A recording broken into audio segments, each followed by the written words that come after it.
الإنسان علمه البيان الشمس والقمر بحسبان والنجم والشجر يسجدان أعوذ بالله من الشيطان الرجيم. بسم الله الرحمن الرحيم. إن الحمد لله حمدا كثيرا نحمده تعالى ونستعينه ونستغفره ونعوذ به من شرور أنفسنا ومن سيئات أعمالنا. من يهده الله فهو المهتدي ومن يضلل فلا هادي له. ونشهد وكفى بالله شهيدا محمد رسول الله والذي أرسله ربه بالهدى ودين الحق بشيرا ونذيرا وداعيا إلى الله بإذنه وسراجا منيرا.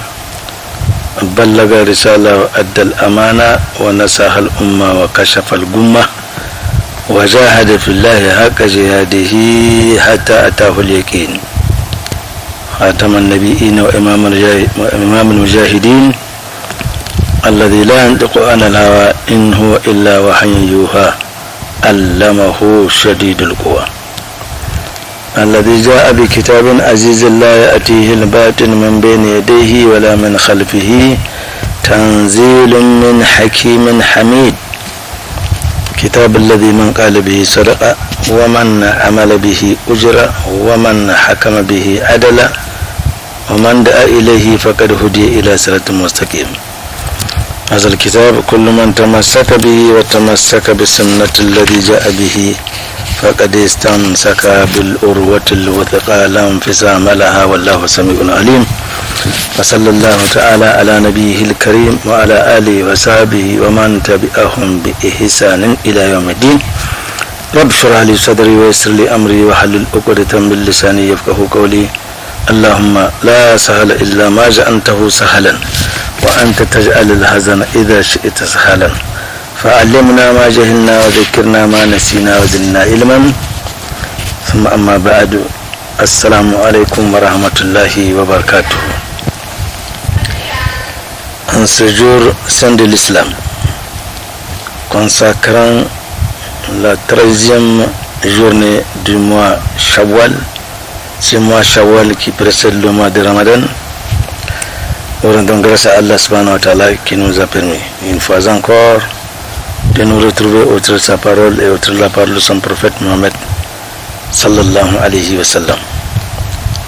Shawwal, c'est bien le mois qui précède le mois de Ramadan. Alhamdulillah Rabbil Alamin, car c'est par la grâce d'Allah subhanahu wa ta'ala que nous avions pu traverser tout le mois de Ramadan en bénéficiant de la première décade de sa rahma, en bénéficiant de son pardon dans la deuxième décade, et nous nous convaincons qu'Allah subhanahu wa ta'ala nous a mis parmi ceux qui, à la dernière décade, ont bénéficié de son affranchissement, c'est-à-dire qui ont positivé tout le mois de Ramadan, qui l'ont exploité à fond, qui ont exercé le maximum de spiritualité afin de bénéficier ou d'avoir bénéficié de ces immenses bienfaisances.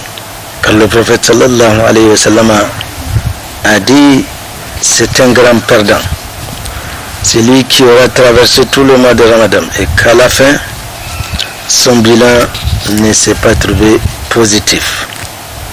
Nous l'avions dit que le mois de Ramadan permet de positiver un bilan. Et s'il l'était au début, alors de lui donner encore une autre positivité afin qu'on ait des réserves énormes des hasanat qu'on retrouvera dans l'au-delà. Nous prions Allah subhanahu wa ta'ala de nous pardonner et de nous mettre parmi ceux qui ont été affranchis au cours de ce mois. Le mois de Ramadan, il est clair, c'est un mois séminaire, un mois où nous avons appris un certain nombre deux choses, notamment dans le genre de pratiques culturelles ou dans le domaine social. Nous nous sommes comportés par la grâce d'Allah subhanahu wa ta'ala vers ce que Allah subhanahu wa ta'ala aime et agrée. Et c'est ainsi donc que nous avions comptabilisé un certain nombre de valeurs que nous souhaiterons et continuer à manifester jusqu'à ce que Allah subhanahu wa ta'ala nous montre le Ramadan prochain, car le croyant est toujours annexé, connecté au réseau de son Seigneur, et son souci premier c'est de chercher toujours l'agrément d'Allah subhanahu wa ta'ala dans tout ce qu'il pose comme acte, tout ce qu'il prononce comme parole. Ainsi la vie continue. Nous avons en mémoire ces frères qui n'ont pas pu voir la fin de ce mois, et ces sœurs, nous compatissons aux douleurs consenties leurs proches et prions Allah subhanahu wa ta'ala de les accueillir dans son paradis al-Firdaus. Ainsi, Allah subhanahu wa ta'ala a dit à son prophète Mohammed sallallahu alayhi wa sallam: wa zakir fa inna dhikra tanfa'ul mu'minin. Rappel au prophète, car le rappel est utile à qui? À ceux qui ont la foi, à ceux qui craignent Allah subhanahu wa ta'ala, à ceux qui veulent se conformer à ses commandements sous la conduite du prophète Mohammed sallallahu alayhi wa sallam. Ainsi, alors, il importe, chers frères et chères sœurs, que nous nous posions ensemble, mais aussi individuellement, un certain nombre de questionnements du genre: qui sommes-nous? Où sommes-nous? D'où nous venons? Et pourquoi sommes-nous ici? Et qu'est-ce que nous sommes venus ici faire? Et c'est qui ou celles qui ne sont plus là? Où est-ce qu'en ce moment elles et ils sont? Car l'une de mes principales préoccupations, ce n'est pas la mienne tout seul, mais également la tienne à toi mon frère, ainsi qu'à toi ma soeur, c'est qu'un jour dont nous ne maîtrisons pas la science, un jour dont nous ne maîtriserons jamais la science, ce jour viendra inévitablement mettre fin à notre séjour. On préfère cela que la présence, parce qu'en fait il s'agit d'un séjour dans le Siba pour ce voyage dont l'horizon demeure inconnu, ou du moins invisible. Chers frères et sœurs, se poser ce genre de questions, c'est déjà ausculter les signes de notre souci, de notre désir de leur trouver des réponses. Mais en attendant, sachons-le, et qu'Allah subhanahu wa ta'ala nous y aide, nous sommes un élément de ce gigantesque et incommensurable processus de la création, au sein de laquelle toi, elle et moi, nous les Bani Adam, donc nous les fils d'Adam, minuscules créatures de l'ensemble cosmique, nous jouissons d'un privilège, d'un grand privilège, de nombreux avantages et bien d'autres considérations. C'est le Créateur, l'Omniscient lui-même qui le déclare, on ne peut plus solennellement quand il dit ba'da auzubillahi minash shaitanir rajim wa laqad karramna bani adam wa hamalnahum fil barri wal bahr wa razaqnahum min at-tayyibat wa faddalnahum ala kathirin mimman khalaqna tafdilan. Allah déclare: certes, nous avons honoré le bani Adam, nous l'avions transporté sur terre, sur mer et même dans les cieux, et nous avions pourvu pour lui de bonnes nourritures. Mieux, pour clôturer cet honneur, Allah dit: وَفَدَّلْنَاهُمْ عَلَى كَثِيرٍ مِّمَّنْ خَلَقْنَا تَفْضِيلًا, et nous l'avions préféré à beaucoup d'autres de nos créatures. C'est Allah qui fait cette déclaration à l'endroit du Bani Adam. Le Créateur décide de proclamer que les bienfaits dont il nous a fait bénéficier sont si importants que nous ne saurions les dénombrer si nous nous mettions à les compter, et ceci, retenons-le bien, en termes de mesures d'accompagnement. Allah subhanahu wa ta'ala a dit aussi: وآتاكم من كل ما سألتموه وإن تعدوا نعمة الله لا تحصوها إن الإنسان لظلوم كفار. Allah dit, nous vous avions demandé, nous vous avions offert tout ce que vous avez exprimé comme bien, comme besoin, et même ce que vous n'avez pas exprimé. Et Allah nous dit, si nous devons nous mettre à décompter les bienfaits qu'Allah subhanahu wa ta'ala nous a accordés, nous ne saurions les dénombrer. Et ailleurs, Allah subhanahu wa ta'ala l'a rappelé aussi à l'endroit du Bani Adam quand il dit, بعد أعوذ بالله من الشيطان الرجيم ألم تروا أن الله سخر لكم ما في السماوات وما في الأرض وأسبغ عليكم نعمه ظاهرة وباطنة ومن الناس ما يجادل في الله بغير علم ولا هدى ولا كتاب منير. Ici Allah subhanahu wa ta'ala nous dit, n'as-tu pas vu qu'Allah a mis à la disposition du Bani Adam en termes de mesures d'accompagnement, et nous verrons pourquoi ce terme d'accompagnement.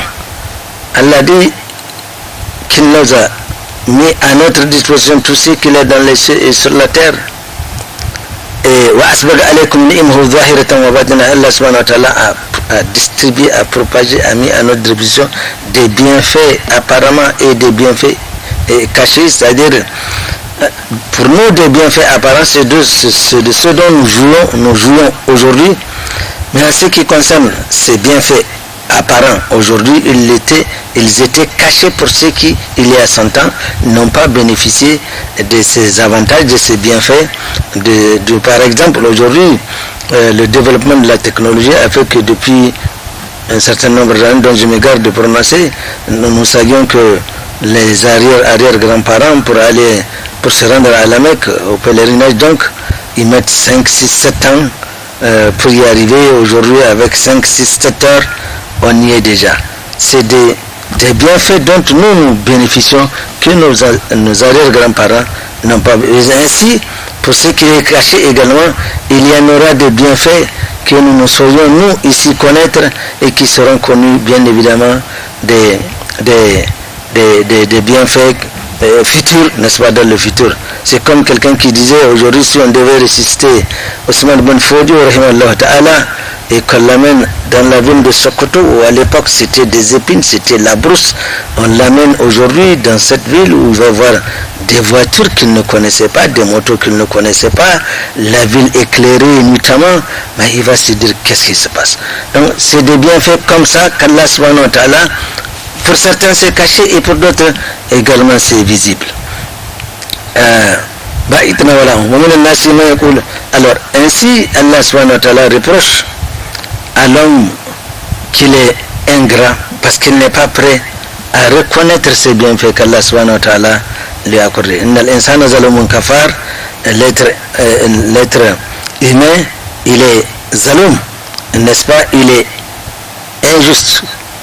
injuste contre lui-même, parce que ailleurs, dans son injustice contre lui-même, Allah subhanahu wa ta'ala avait proposé la amana à des créatures gigantesques, un certain nombre donc de créatures qu'Allah subhanahu wa ta'ala avait proposé la amana, mais ces créatures ont décliné l'offre, elles ont pris peur et elles ont refusé. L'être humain qui dans le texte n'a pas été invité à le faire, lui il s'engage à le faire. C'est ce qui nous rapporte le verset Inna a'arnal amanata ala samawati wal ardi wal jibali fa abayna an yahmilnaha wa ashfaqna minha wa hamalha al insan innahu kana zaluman jahula. Allah dit, nous avions proposé la amana aux sept cieux, à la terre, ainsi qu'aux gigantesques montagnes qui soutiennent la terre, la amana. Et toutes ces créatures ont décliné l'offre, elles ont eu peur. L'être humain, comme le répétons dans le texte, n'a pas été, on n'a pas dit Al Insan, lui il a dit il est candidat, il est preneur. C'est ainsi donc, dans son injustice contre nous, il s'est fait de l'injustice. Jahula, il est également ignorant des conséquences de cet engagement qu'il a pris à travers la amana. Alors c'est ainsi qu'ici également Allah nous dit Innal insana lazulumun kafar, l'être humain par rapport à ses bienfaits qu'on ne saurait décompter, il est injuste contre lui, kafar, mais également ingrat, parce qu'il n'est pas prêt à reconnaître ses bienfaits qu'Allah subhanahu wa ta'ala lui accorde. Alors, mon frère, ma soeur, est-ce que nous nous sommes posé des questions pour savoir pourquoi nous bénéficions de ces privilèges? Avions-nous pris réellement conscience? Est-ce parce que nous sommes seulement les fils d'Adam? Mais qui sommes-nous réellement? Allah répond à cela. Ya ayyuhal insan, inna khalaqnakum min dhakarin wa untha wa ja'alnakum shu'uban wa qaba'ila lita'arafu inna akramakum indallahi atqakum. Allah nous rappelle en interpellant le genre humain, ya ayyuhan nas. Inna khalaqnakum, c'est nous qui vous avons créé min dhakarin wa untha, à partir d'un mâle et d'une femelle, allusion ici à notre père Adam et à notre mère Hawa. Et à travers cette union, comme il est dit dans le Coran, ils se sont multipliés en homme et en femme, et nous en avions fait de vous des peuplades et des tribus, et avec différentes langues, différents audiums, etc. etc. Tout simplement afin que vous vous reconnaissiez entre vous. Si Allah subhanahu wa ta'ala l'aurait voulu, il allait nous faire tout simplement parlant la même langue, étant de la même tribu, sans qu'il ait ceci, cela, ou si Allah l'aurait voulu, cela n'est pas impossible à Allah subhanahu wa ta'ala. Mais ici, Allah l'a fait, afin que nous nous reconnaissions entre nous. C'est un tel, il est de telle tribu, de telle ethnie, etc. etc. Inna akramakum indallahi atqakum. Le critère d'appréciation pour Allah subhanahu wa ta'ala, ce n'est pas avoir de l'argent, ce n'est pas être le fils d'un chef, ce n'est pas avoir de diplôme, ce n'est pas être ceci ou cela. Le critère d'appréciation auprès d'Allah subhanahu wa ta'ala, ataqakum, c'est celui qui le craint beaucoup plus. Allah a interpellé ya ayyuhan nas, toute espèce humaine confondue, pour Allah subhanahu wa ta'ala, le meilleur d'entre vous, c'est celui qui le craint le plus. Inna Allah alimun khabir. Allah subhanahu wa ta'ala est omniscient, et Allah subhanahu wa ta'ala nous informera de tout ce que nous avions commis dans l'ici-bas. Alors, comprenez, chers frères et chers sœurs, que le plus significatif bienfait qu'Allah subhanahu wa ta'ala nous ait accordé, c'est de nous avoir fait d'abord des humains, parce qu'il pourrait nous faire des animaux, des ânes à qui on chargerait des poids et qu'on taperait ou qu'on mettrait à la disposition pour le labourage, n'est-ce pas? Ou alors des oiseaux qui seraient dans la nature, ou des poissons qui seraient dans la mer, ou des animaux, ou des arbres qu'on couperait et on ferait du bois et tout ce qu'on voudra, ou des herbes que les animaux brouteraient, etc., etc. Non, Allah subhanahu wa ta'ala a fait de nous des êtres humains, et il a dit qu'il nous a honorés, mais également il nous a fait de nous des musulmans, c'est-à-dire soumis à sa volonté, en acceptant d'obéir à ses commandements et en nous éloignant de tout ce qui nous est interdit, et de par là même nous conformons de l'engagement que nos âmes avaient souscrit dans le monde des atomes, c'est-à-dire la pré-existentialité, c'est-à-dire dans la pré-procuration. Au moment où Allah subhanahu wa ta'ala s'est adressé à toutes nos âmes, Allah a créé toutes les âmes de Bani Adam, et il les a regardées en leur disant, Allah, ne suis-je pas votre Seigneur? Toutes nos âmes ont pris l'engagement de répondre Bala Shahidina. Donc toutes les âmes ont accepté. Toutes les âmes de tous les Bani Adam, depuis Adam jusqu'au dernier fils d'Adam qui sera mis au monde, jusqu'au dernier, toutes nos âmes ont répondu oui, nous attestons. Donc, notre acceptation de la religion d'islam à travers toutes les missions qu'Allah subhanahu wa ta'ala a envoyées à travers le temps et à travers l'espace, à travers les différents prophètes et différents envoyés, corrobore cet engagement primitif. Le fait que nous ayons accepté en disant Ashhadu an la ilaha illallah, c'est ce qui correspond dans l'au-delà, Bala Shahidina. Et c'est pourquoi, alors, en termes de rappel, Allah subhanahu wa ta'ala nous pose un certain nombre de questions du genre, étant entendu que nous sommes liés à cet engagement, أفحسبتم أنما خلقناكم أبثا وأنكم إلينا لا ترجعون. Pensez-vous que nous vous avions créé sans objectif en termes de rappel? Allah nous le rappelle. وَإِنَّكُمْ إِلَيْنَا لَا تُرْجَعُونَ, que vous ne serez pas retournés vers nous. فَتَعَالَى اللَّهُ الْمَلِكُ الْحَقُّ. Exalté soit Allah, al-Malik al-Haq, le détenteur du vrai pouvoir, celui qui n'a peur ni des références, ni des insurrections populaires, ni d'un coup d'état, ni des résultats des urnes. Allah, al-Malik al-Mulk, le détenteur du pouvoir absolu. La ilaha illa huwa, il n'y a pas de divinité en dehors d'Allah subhanahu wa ta'ala, Rabb al-Arsh al-Azim, Rabb al-Arsh al-Karim, le Seigneur du trône majestueux. Ailleurs également, il a été posé une autre question. L'être humain s'imagine qu'on l'a créé comme ça, sans qu'il ne fasse l'objet de contrôle ou de questionnement ou de demande de compte. Et ailleurs également, Allah subhanahu wa ta'ala, là c'est adressé aux gens humains.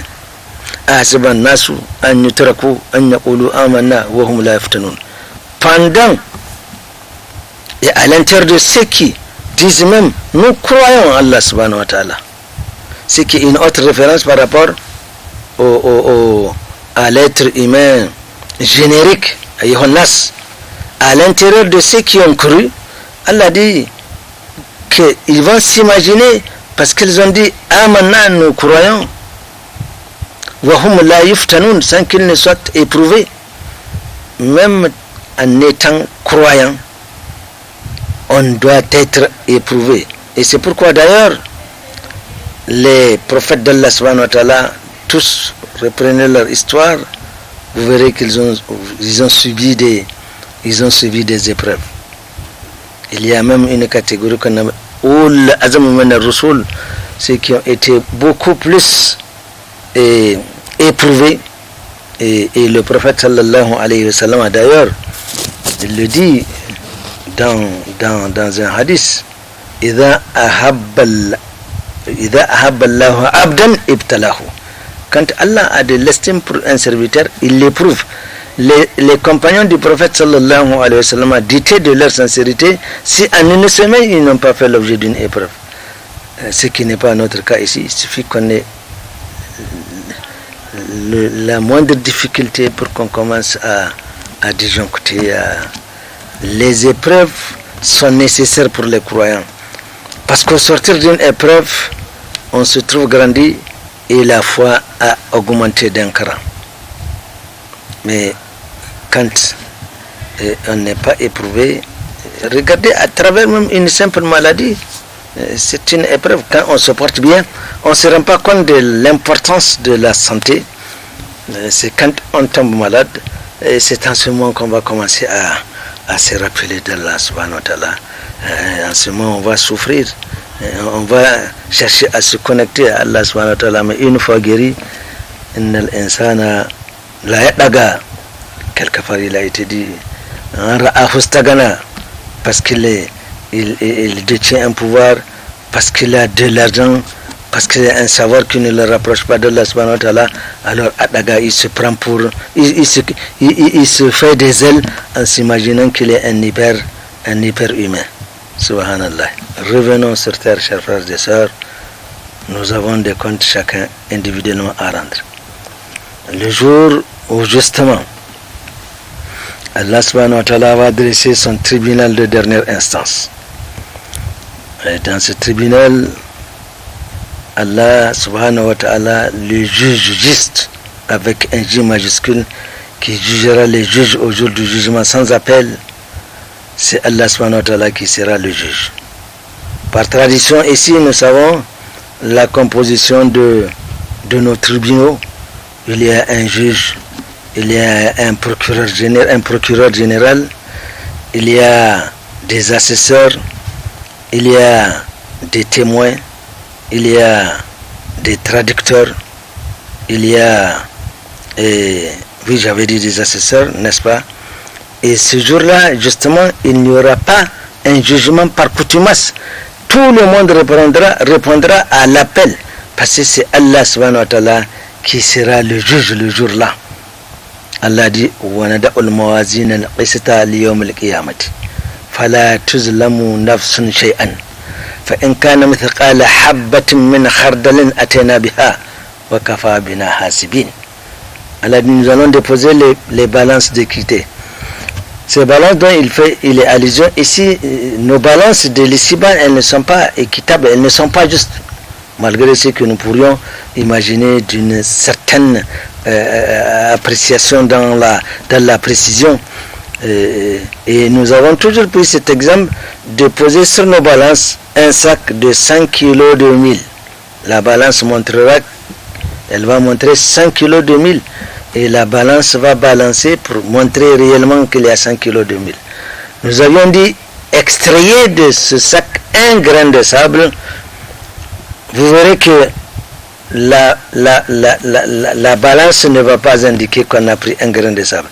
Mais ces balances dont il est question ici par Allah subhanahu wa ta'ala, si on enlevait un grain de sable, la balance indiquerait un grain de sable, car c'est Allah subhanahu wa ta'ala qui nous a dit dès l'ici-bas فَمَنْ يَعْمَلْ مَثْقَالَ ذَرَّةٍ خَيْرًا يَرَهُ وَمَنْ يَعْمَلْ مَثْقَالَ ذَرَّةٍ شَرًّا يَرَهُ. الذرة, c'est comment dirais-je, c'est quelque chose, et il vous arrive de soulever la poussière, alors faites-le nuitamment et faites traverser le mouvement de la poussière par une lumière, vous verrez des choses qui flottent. La zarra, c'est à peu près ça. Ça peut rentrer dans vos yeux, vous ne pouvez pas vous rendre compte. Alors Allah dit, le jour-là, s'il y a un bien qui a été fait de cette grandeur-là, un bien, dans le Siba, eh bien on le verra dans l'au-delà. Ainsi, de même que si on aura commis un mal de cette grandeur, on le verra également dans l'au-delà. Et fala tuzlam nafsun shay'an, Allah dit qu'il n'y aura pas d'injustice que chacun subira à ce tribunal de dernière instance. Wa kafa bina hasibin, Allah dit, et nous sommes capables de rendre des comptes. Alors,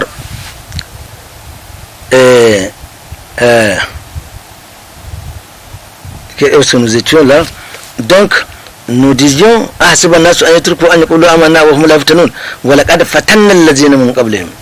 nous avions éprouvé ceux qui vous ont devancé, donc on n'est pas les seuls à subir des épreuves. Aujourd'hui l'humanité est en train de subir une épreuve que personne en dehors de Allah subhanahu wa ta'ala ne saurait leur épargner. Donc retournons vers Allah subhanahu wa ta'ala, arrêtons de transgresser ces lois. Aujourd'hui, à travers un pouvoir qu'on a, on transgresse, on profite pour transgresser les lois d'Allah. Aujourd'hui, à travers un bien qu'on a, Allah vous donne c'est avec ces biens qu'on se permet de transgresser les lois d'Allah subhanahu wa ta'ala.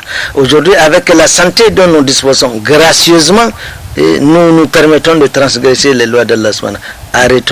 Arrêtons. Allah, s'il veut, il peut nous effacer tous et puis nous faire remplacer par d'autres. Cela n'est pas impossible pour Allah subhanahu wa ta'ala. Donc Allah subhanahu wa ta'ala a éprouvé ceux qui vous ont devancé. Allah a démontré qui était véridique, qui était vraiment attaché à sa loi et qui était des menteurs, parce que aujourd'hui on professe la foi, on l'extériorise, mais à l'intérieur ça ne va pas. À l'intérieur ça ne va pas. Nous remarquons qu'à travers ce qui précède, que ni notre création, ni l'octroi de ces bienfaits n'est pas sans but, n'est pas sans objectif. Le Seigneur Allah subhanahu wa ta'ala, l'omniscient, l'omniprésent, le seul unique créateur des cieux et de la terre, en a défini les raisons. Pourquoi nous sommes ici? Allah dit wa ma khalaqatul jinna wal insa illa liya'budun.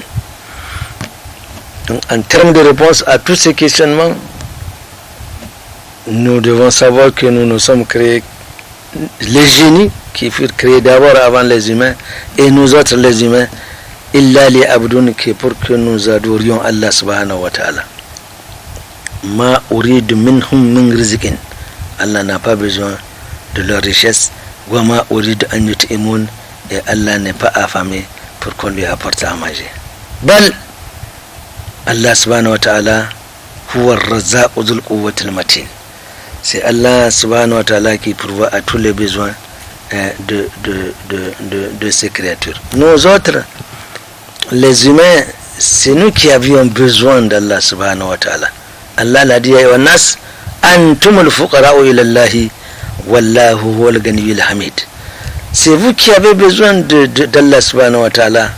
Allah, il est gani, il est riche, hamid et digne d'être loué, n'est-ce pas?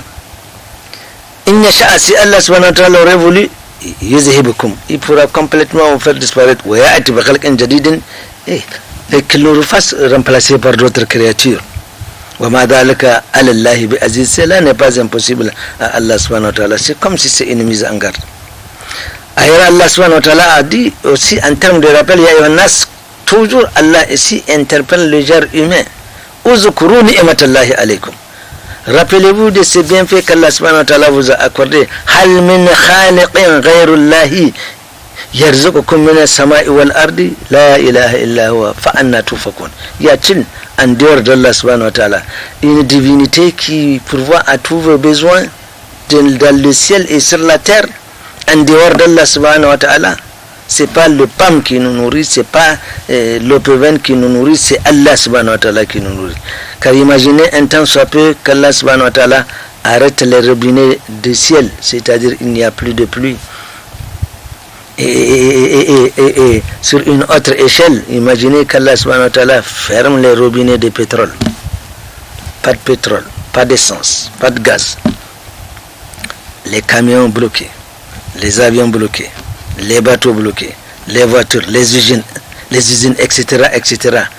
Si Allah l'aurait voulu, il pourrait très bien le faire.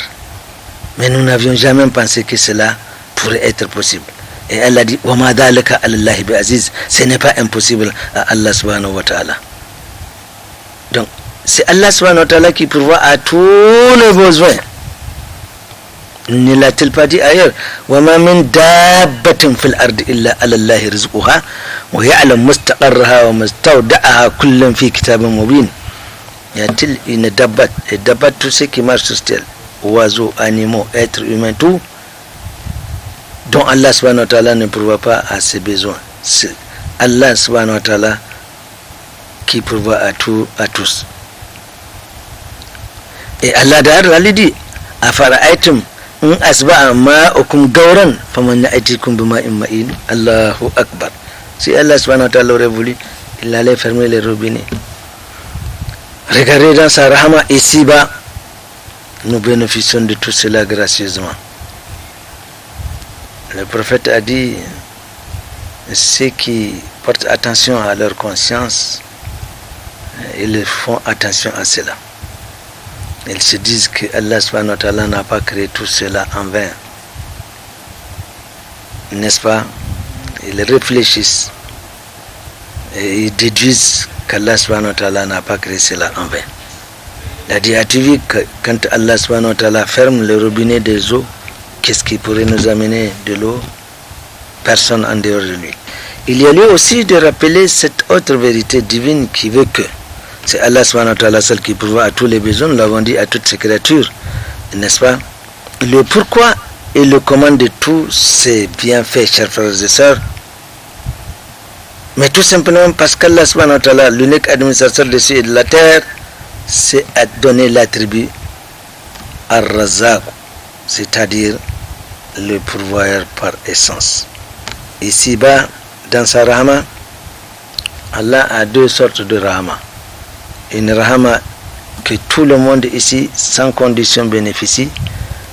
Parce qu'aujourd'hui, un croyant ne saurait empêcher à un mécréant, à quelqu'un même qui nie l'existence d'Allah subhanahu wa ta'ala, de bénéficier du soleil, de la nuit, de la clarté de la lune, de l'eau, de l'oxygène, des bienfaits mis à la disposition des humains ici.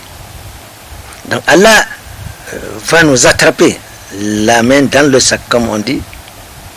Il a mis tout cela à notre disposition et il nous a dit, voilà, à travers des missions, voilà ce que je veux, voilà ce que je ne veux pas.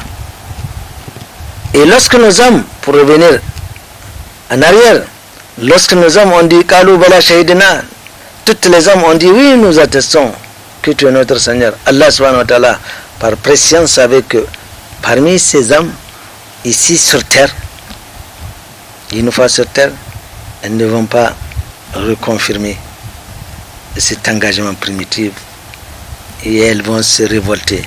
Et c'est tous ceux qui ont tourné le dos au principe des missions d'Allah subhanahu wa ta'ala à travers l'espace et le temps et qui se sont rebellés contre les volontés d'Allah subhanahu wa ta'ala, qui n'ont pas voulu accepter les messages, qui n'ont pas voulu considérer les signes d'Allah subhanahu wa ta'ala, qu'Allah nous en préserve.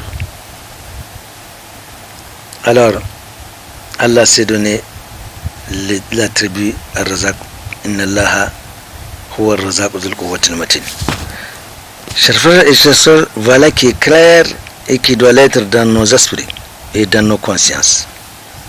Nous ne sommes créés que pour adorer Allah subhanahu wa ta'ala seul, sans rien lui associer, et ceci sans condition ni compromis.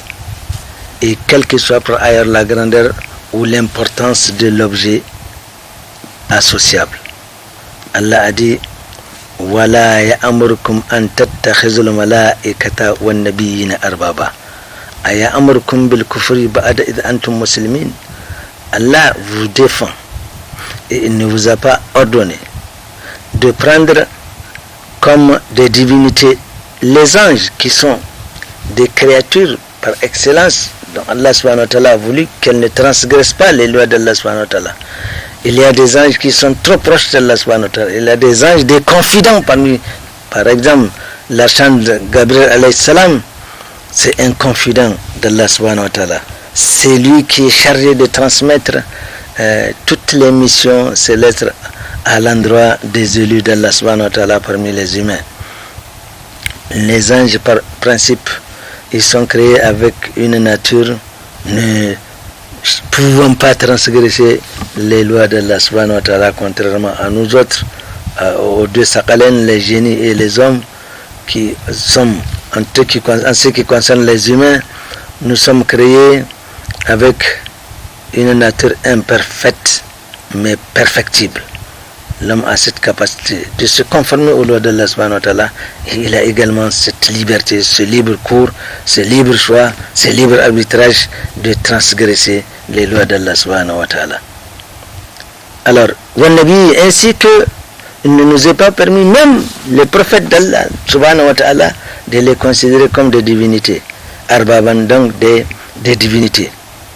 Aya'amurkum bil kufri ba'da iz antum muslimin, parce que prendre comme divinité les anges ou les prophètes constitue un acte de mécréance qu'Allah subhanahu wa ta'ala nous en préserve. La mécréance, l'idolâtrie qui est à l'opposé de l'islam. Donc l'islam est contre l'idolâtrie, contre la mécréance. La triade islam, iman, ihsan, nous avons l'islam qui est contre la mécréance, contre l'idolâtrie, contre l'associationnisme. Nous avons le iman qui lui lutte contre l'hypocrisie. L'iman est contre l'hypocrisie, et quant au ihsan, il est contre le riya, c'est-à-dire le ihsan, c'est adorer Allah subhanahu wa ta'ala tout en étant conscient qu'on ne le fait que pour Allah subhanahu wa ta'ala. Son contraire, c'est adorer Allah subhanahu wa ta'ala en s'imaginant, en cherchant la satisfaction d'autres personnes. Et en bas, donc nous avons la sunna du prophète Mohammed sallallahu alayhi wa sallam qui est à l'opposé de la bid'a. Donc islam, iman, ihsan, sunna. Nous avons à l'opposé la mécréance ou l'idolâtrie, nous avons l'hypocrisie, nous avons le riya, et enfin nous avons la bid'a. C'est comme ça que les dispositions de ce que Allah subhanahu wa ta'ala a voulu donc sont. Mais qu'est-ce qu'on peut entendre ou comprendre par adorer Allah subhanahu wa ta'ala? C'est d'abord d'être musulman, accepter l'islam. Car toute autre forme d'adoration, quel que soit du reste sa beauté ou le prestige qu'elle offrirait, tant qu'elle ne tire pas ses fondements et ses valeurs de l'islam, qui est la seule religion qu'Allah subhanahu wa ta'ala reconnaît, inna ad-dina indallahi al-islam. La seule religion auprès d'Allah subhanahu wa ta'ala, celle qu'il considère comme telle, c'est bien l'islam. Ainsi, et quiconque s'aventurerait dans une autre religion, eh bien cela ne sera pas validé. Allah dit وَمَنْ يَبْتَغِ غَيْرَ الْإِسْلَامِ دِينًا فَلَنْ يُقْبَلَ مِنْهُ وَهُوَ فِي الْآخِرَةِ مِنَ الْخَاسِرِينَ. Subhanallah. Celui qui aura adopté une autre religion en dehors de l'islam, cela ne lui sera pas validé et il sera perdant qu'Allah subhanahu wa ta'ala nous en prévoit. L'islam est donc la religion d'Allah, prêchée par tous les prophètes depuis la nuit des temps, depuis Adam jusqu'au prophète Mohammed sallallahu alayhi wa sallam, et elle peut se définir aujourd'hui comme une communauté, donc une Ummah, autour d'un pôle, d'un centre qu'est le Coran, ce livre qui ne souffre d'aucune tortuosité, d'aucune erreur, d'aucune imperfection ou négligence, descendu par Allah subhanahu wa ta'ala pendant 23 ans au prophète Mohammed sallallahu alayhi wa sallam par l'intermédiaire de l'archange Gabriel alayhi salam, 13 années à la Mecque, 10 années à Médine. Livre à propos desquels Allah subhanahu wa ta'ala a dit innal ladhina kafaru bizikri lamma ja'ahum fa innahu lakitabun aziz. En ce qui concerne les mécréants qui refusent de reconnaître les missions des prophètes, qui refusent d'accepter le livre descendu au prophète Mohammed sallallahu alayhi wa sallam, Allah dit, donc lorsqu'il leur est parvenu à ces mécréants, Allah dit innahu la azizun kitab, innahu la kitabun aziz, c'est un livre puissant, indomptable. La ya'tihi al-batil min bayni yadayhi wa la min khalfihi tanzilun min hakimin hamid. C'est un livre dont aucune tortuosité, un livre inimitable, indomptable, dont aucune faute, aucune erreur, aucun faux ne saurait atteindre ni de devant ni de derrière, ni de l'extérieur ou de l'extérieur. Tanzilun Hakimin Hamid, parce que c'est une révélation du Hakim, le sage avec un S majuscule, Hamid, le digne d'être loué, Allah subhanahu wa ta'ala. Cette religion, l'islam, prône une soumission consciente, totale et confiante, responsable et sans condition, mais jamais aveuglement. On n'adore pas Allah subhanahu wa ta'ala dans l'ignorance. C'est lui-même qui l'a proclamé à travers ce hadith qudsi, fa'arifuni qabla an ta'buduni fa in lam ta'rifuni fa kayfa ta'buduni. Apprenez à me connaître avant même de m'adorer. Si vous ne me connaissez pas, comment alliez-vous m'adorer? C'est Allah qui fait cette déclaration. Donc c'est une religion de savoir. Aujourd'hui, c'est dommage qu'on constate le manque, le grand manque, enfin peut-être le petit manque d'engouement vers la reconnaissance ou la recherche de la connaissance de cette religion. On a beau faire des études, 20 ans d'études, devenir docteur, ingénieur, juriste, etc., tout ce qu'on voudra, mais on ne se sent pas capable en public de lire la Fatiha qui, entre guillemets, est composée de 7 phrases, mais je dirais alors de 7 versets. On a beau faire toutes ces études-là et on ne veut pas se donner cette... Comment peut-on comprendre, chers frères et sœurs? Le Coran, là, c'est la parole d'Allah subhanahu wa ta'ala. Et on se permet à se verser à des lectures des romans qu'un mécréant chez lui, il a même sûrement pris de l'alcool, il a imaginé, il a écrit, et c'est ça notre passion. Aujourd'hui, combien de temps perdons-nous à travers les réseaux sociaux, les WhatsApp, etc., etc. Subhanallah. Et nous voulons le paradis. Ah bon? Mais allons-y, on va voir cela. Alors, à travers cette soumission, on proclame la shahada, c'est-à-dire la reconnaissance d'un Dieu et d'un Allah subhanahu wa ta'ala unique, qui mérite seul d'être associé, et l'obéissance au prophète Mohammed sallallahu alayhi wa sallam, à son serviteur et son envoyé, à qui, par décret, Allah subhanahu wa ta'ala a accordé des pouvoirs discrétionnels. Car Allah subhanahu wa ta'ala a dit وما كان لمؤمن ولا مؤمنة إذا قضى الله ورسوله أمرا أن يكون لهم الخيرة من أمرهم وما يعص الله ورسوله فقد ضل ضلالا مبينا. Par décret, Allah subhanahu wa ta'ala a permis au prophète de prendre des décisions, n'est-ce pas? Et le prophète, pour nous mettre à l'aise, n'a-t-il pas dit ma amartukum bihi fa'atu bihi mastata'tum ma nahaytukum anhu fantahu. Dans ce pouvoir accordé au prophète sallallahu alayhi wa sallam, il nous a dit quand je vous ordonne telle chose, que chacun l'accomplisse suivant ses capacités physiques, intellectuelles et spirituelles. Mais c'est que je vous ai interdit, alors systématiquement abstenez-vous. Alors on accomplit la prière après la shahada, on s'acquitte de la zakat, subhanallah. Aujourd'hui on voit le développement des richesses, on voit des maisons, des buildings surgir, mais est-ce que réellement les auteurs de ces constructions s'acquittent de la zakat? Jusqu'à un certain temps, les fonctionnaires s'imaginaient que la zakat n'est due qu'aux commerçants, n'est-ce pas? Aujourd'hui, reconnaissons-le, il y a des fonctionnaires qui sont riches, qui ont beaucoup de moyens, qui sont astraits au paiement de cette zakat-là. Est-ce réellement ils le font? S'ils ne le font pas, alors qu'ils le fassent, tout simplement. Parce que ces biens-là, vous allez vous tuer pour les avoir, pour les acquérir, mais vous allez les laisser là. Et le compte dont il est question là-bas, 1 franc que vous trouvez ici-bas fera l'objet d'un compte rendu, comment vous l'avez acquis et qu'est-ce que vous en aviez fait.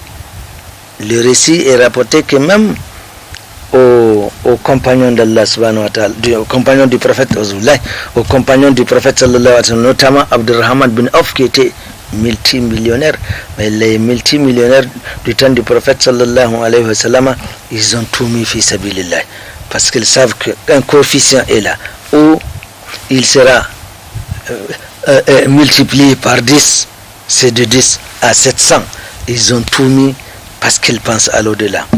Il ne faudrait pas qu'on prenne ce bas monde comme une fin en soi, mais ce domaine-là va nous amener loin et il ne nous reste pas grand-chose. Alors, la zakat. Et où est-ce que nous étions? Alors le jeûne du mois de Ramadan, et on visite ne serait-ce qu'une fois dans sa vie la Kaaba si on dispose des moyens suffisants à travers le Hajj. Ça c'est la description de l'islam en tant que tel.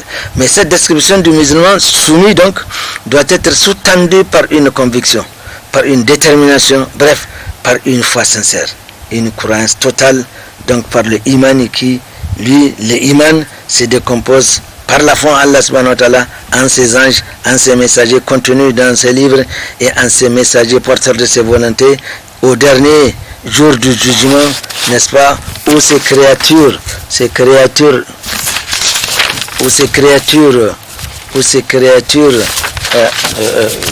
suis en train de dire, au dernier jour où il jugera ces créatures, et en la volonté d'Allah d'avoir par son omniscience tout décidé à l'avance, c'est-à-dire la prédestination. Les éléments composant le imani sont donc des 6.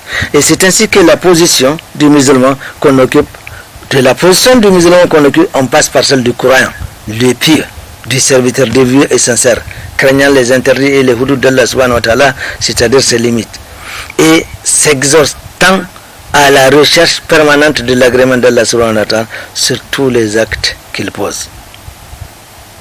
Comment peut-on reconnaître un croyant ou se reconnaître comme tel?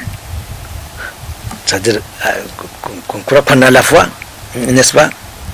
À l'état actuel des connaissances de l'humanité et du développement de la technologie, il n'existe pas de procédé ou d'appareil du genre alcotest. C'est un appareil qui montre que vous avez pris de l'alcool, ou un test de grossesse qui permet qu'il y a grossesse, ou alors un test de sida qui démontre qu'on a le sida. Il n'y a pas un appareil pour mesurer l'iman. C'est un appareil qu'on pourrait appeler imanomètre pour mesurer la longueur, imanogramme pour peser, imanotest qui permettrait de mesurer ou de peser la foi. Il n'y a pas cet appareil. Car contrairement à l'islamité qu'on reconnaît à travers la manifestation dans les prières, les zakat, les jeûnes et le... Ça, l'islam, c'est apparent. On voit les gens prier, payer la zakat, aller au hajj. Mais en ce qui concerne l'iman, la foi relève beaucoup plus du spirituel. C'est-à-dire du non-visuel, du caché, du virtuel. Et pourtant, la foi existe, on ne la voit pas. Mais elle s'extériorise à travers le comportement, à travers ce qu'on dit de l'individu. Mais nous trouvons dans le Coran des repères et des définitions du Coran à travers plusieurs clichés. Nous en prendrons seulement 2 qui nous serviront de modules.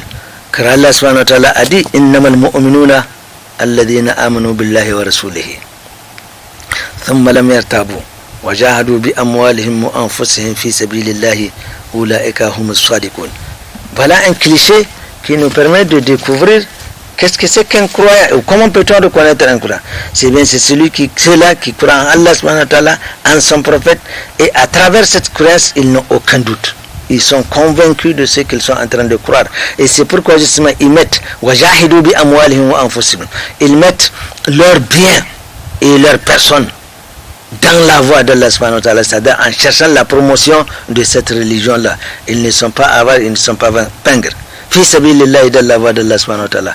Parce qu'une activité exercée dans le fi sabilillahi est frappée du coefficient quantificateur de 700. C'est Allah qui l'a dit. Mathalul lazina yunfiquna amwalahum fi sabilillahi mathalul lazina yunfiquna amwalahum fi sabilillahi kamathali habatin anbatat sab'a sanabil fi kulli sunbulatin mi'atu habba wallahu yudafi'u liman yasha wallahu wasi'un alim. C'est-à-dire la parole a été prise d'un grain que vous semez, de ce grain jaillissent 7 tiges, chaque tige un épi, chaque épi produit 100 grains. Donc du grain que vous semez, un grain, vous récoltez 7 épis, dont chaque épi a 100, et c'est Allah subhanahu wa ta'ala qui donne cette garantie. Est-ce que réellement nous y croyons? Vous ne pouvez jamais avoir un négoce qui vous permettrait, même les surfacturations, on ne peut pas acheter un produit à 1000 francs et le revendre à 700 000 francs, cela n'est pas possible. Il y a qu'Allah subhanahu wa ta'ala qui peut offrir ce coefficient multiplicateur. Est-ce réellement nous y croyons?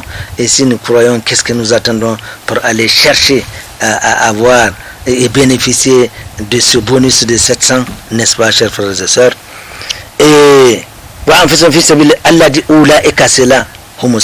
Voilà les véritables Coran. Voilà comment on peut découvrir un Coran. C'est celui qui croit en Allah, en son prophète, et il n'a aucun doute par rapport à cette croyance, mais également qui met à la disposition de sa religion ses biens et sa personne. Et c'était ce que tous les millionnaires qui étaient autour du prophète Mohammed sallallahu alayhi wa sallam ont fait. Le deuxième cliché nous donne une autre définition. Innamal mu'minuna alladhina idha dhukira Allah wajalat qulubuhum wa idha tuliyat alayhim ayatu zadatuhum imana wa ala rabbihim يتوكلون الذين يقيمون الصلاة ومما رزقناهم ينفقون أولئك هم المؤمنون حقا لهم درجات عند ربهم ومغفرة ورزق كريم. Que c'est beau le Coran. Ce deuxième cliché nous décrit que ce sont ceux-là, إذا ذكرت الله وجلت قلوبهم. Le vrai Coran, quand dès qu'on invoque le nom d'Allah subhanahu wa ta'ala, le cœur est déjà branché à ce réseau.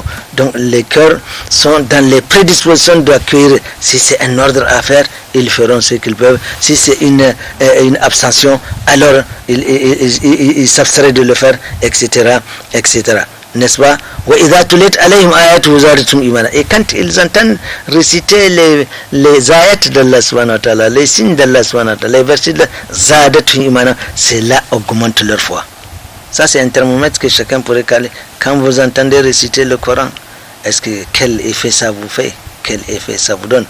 Les croyants, une fois qu'on récite le Coran, eh bien ma foi, leur cœur se met à frigir. Zadatuhum imana wa ala rabbihim yatawakkalun. Et ce sont ceux-là qui ils ont tout déposé auprès de Allah subhanahu. Ils ont tout confié à Allah subhanahu wa ta'ala. Allazina yuqimuna salata, ce sont ceux-là qui accomplissent la prière, pas qui font la prière. Il y a une différence. Il y a mimma razaqnahum wa mimma razaqnahum, et par rapport à ce que Allah subhanahu wa ta'ala a accordé, il le fait. Il distribue. Ulaika Allah dit humul mu'minuna haqqan. Voilà véritablement les croyants. Lahum darajatun inda rabbihim, auprès de Allah subhanahu wa ta'ala, ils seront des degrés. Parce que le paradis, c'est un hôtel étage, n'est-ce pas, le rez-de-chaussée, premier étage, deuxième étage, darakat. Quant à l'enfer, c'est darakat. Il y a un degré, un premier degré, un autre degré. Les munafiqines et les mécréants seront au fond de l'enfer qu'Allah subhanahu wa ta'ala nous en préserve. Donc ils auront des étages, ils seront dans des étages, dans ce total de paradis, et des étages élevés, et ils bénéficieront de l'absolution totale de leur péché, et ils auront de très bonnes nourritures. Qu'Allah fasse que nous soyons de ceux-là qui vont y goûter. Alhamdulillah. Alors, et c'est alors quand l'individu ou la Ummah aura atteint ce degré de foi qu'il adopte comme code de vie le principe cardinal de Amr bil Ma'ruf wa Nahy anil Munkar, qui est la caractéristique de cette Ummah du prophète sallallahu alayhi wa sallam, c'est-à-dire la recommandation et la prescription du convenable et l'interdiction wa Nahy anil Munkar, l'interdiction et la proscription du blâmable. C'est quand on atteint ce degré qu'on le fait, n'est-ce pas? Comment réagissons-nous quand nous sommes devant un blâmable? Est-ce que nous agissons? Le prophète sallallahu alayhi wa sallam a dit: la foi comporte 70 étapes. La plus petite étape de cela, c'est imatat al-aza an tariq. Le plus petit signe de la foi, c'est quand vous voyez un obstacle sur la route, un tesson de bouteille, un morceau de brique dont les enfants ont laissé en train de jouer, n'est-ce pas, ou quelque chose de nature qui pourrait faire du mal à quelqu'un. Vous ne connaissez pas qui c'est.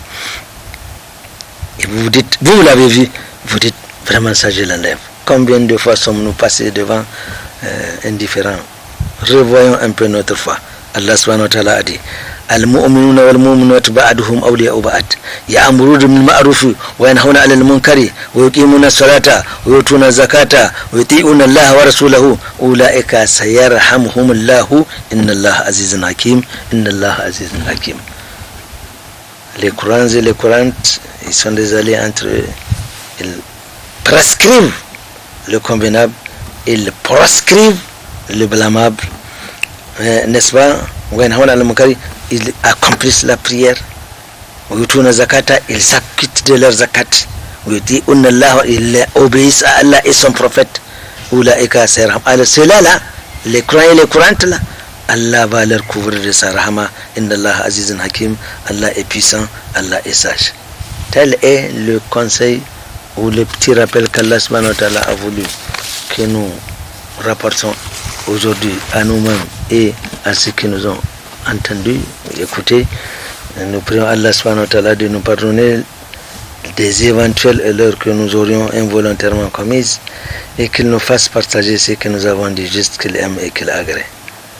Nous prions Allah subhanahu wa ta'ala aussi dans sa miséricorde de booster la Covid-19 de notre pays ainsi que de tout l'environnement de l'humanité, c'est-à-dire que cette maladie disparaisse. Retournons à Allah subhanahu wa ta'ala, prions, continuons à prier. Allah aime ce pays, et c'est parce que il se particularise à travers l'attachement que nous avons de cette religion.